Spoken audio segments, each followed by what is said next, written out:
جب ادب حد سے آگے بڑھ گیا،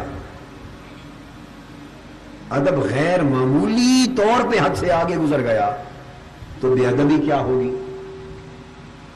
بے ادبی کیا ہوگی؟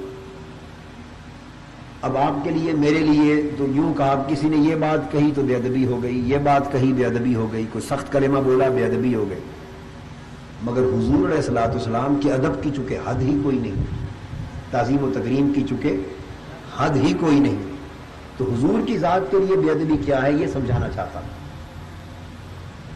اب مجھے تو کسی نے گالی دی، آپ نے کہا جی بے ادبی کی، حضرت علامہ کو کسی نے برا بھلا کہا، آپ نے کہا ان کی بے ادبی کی، حافظ منظور احمد صاحب کو کسی نے برا بھلا کہا، آپ نے کہا بے ادبی کی، صاحبزادہ صاحب کو کسی نے برا بھلا کہا، آپ نے کہا ان کی بے ادبی کی۔ یہ بات تو سمجھ میں آتی ہے نا؟ تو دیکھنا یہ ہے کہ حضور علیہ الصلوۃ والسلام کی بے ادبی کیا ہے۔ میں دو چار باتیں ذہن نشین کرانا چاہتا ہوں تاکہ عمر بھر یاد رہے اور پھر آپ اس موضوع پر تقریر کر سکیں۔ ٹھیک ہے نا؟ پکی پکی باتیں چاند یاد کر لیں۔ جس طرح ادب حضور کا یہ ہے، اور ادب ہوتا ہی تب ہے جب حد سے بڑھ کے کیا جائے۔ اب دیکھنا یہ ہے کہ بے ادبی کیا ہے۔ بے ادبی ہمارے لیے بے ادبی کا مفہوم تو سمجھ میں آتا ہے، ماں باپ کا کہنا نہ مانا، برا بھلا کہا، بے ادبی ہو گئی۔ تو دیکھنا ہے کہ آقا کی بے ادبی کا مفہوم کیا ہے۔ تو سن لیجئے، حضور علیہ الصلوۃ والسلام کی بے ادبی، وہ باتیں تو خیر ہیں ہی بے ادبی، مگر یہ بھی بے ادبی ہے کہ کسی نے حضور کے ادب کی بات کی، حضور کے ادب کی بات کی، تعظیم کی بات کی، تکریم کی بات کی، فضیلت کی بات کی، عظمت کی بات کی، تعریف کی بات کی، مگر بخل کے ساتھ حد کے اندر رہ کر کی، یہ بھی بے ادبی ہے۔ بخل برتا، کنجوسی برتی میرے آقا کے حسن کو بیان کرنے میں، بخل برتا میرے آقا کی عظمت کو بیان کرنے میں۔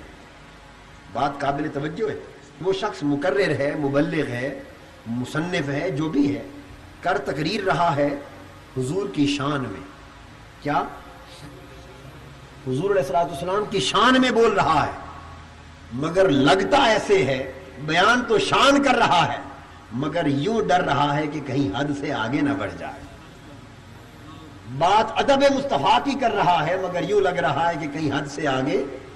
تو حضور کے ادب کو، حضور کی شان کو، حضور کے مقام کو حد کے اندر اندر رکھنا چاہتا ہے۔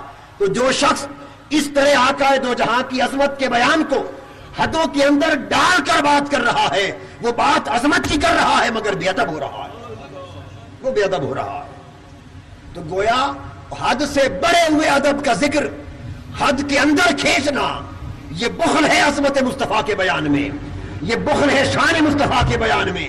تو یہ بخل فی نفس سے ہی میرے آقا کی گستاخی ہے، یہی اہانت ہے، یہی بے ادبی ہے۔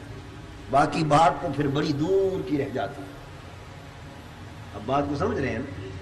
یعنی اس سے صرف اتنا محسوس ہو جائے، اتنا محسوس ہو جائے کہ حضور کی عظمت اور حضور کی شان کے بیان میں کچھ گھٹن محسوس ہو رہی ہے، چہرے پر کچھ انقباض ہے، تھوڑا سا بوجھ بوجھ لگ رہا ہے، اور حضور کی شان بیان کر رہا ہے مگر اتنی فرحت اور شرح صدر کے ساتھ نہیں، بے دریغ بے دھڑک اپنے محبوب کے حسن و جمال کے تذکرے نہیں کر رہا۔ تو اگر اتنا احساس ہو جائے تو جانیے کہ یہ بھی خیال کی بے ادبی ہے، یہ زبان کی بے ادبی ہے، یہ اعتقاد کی بے ادبی ہے۔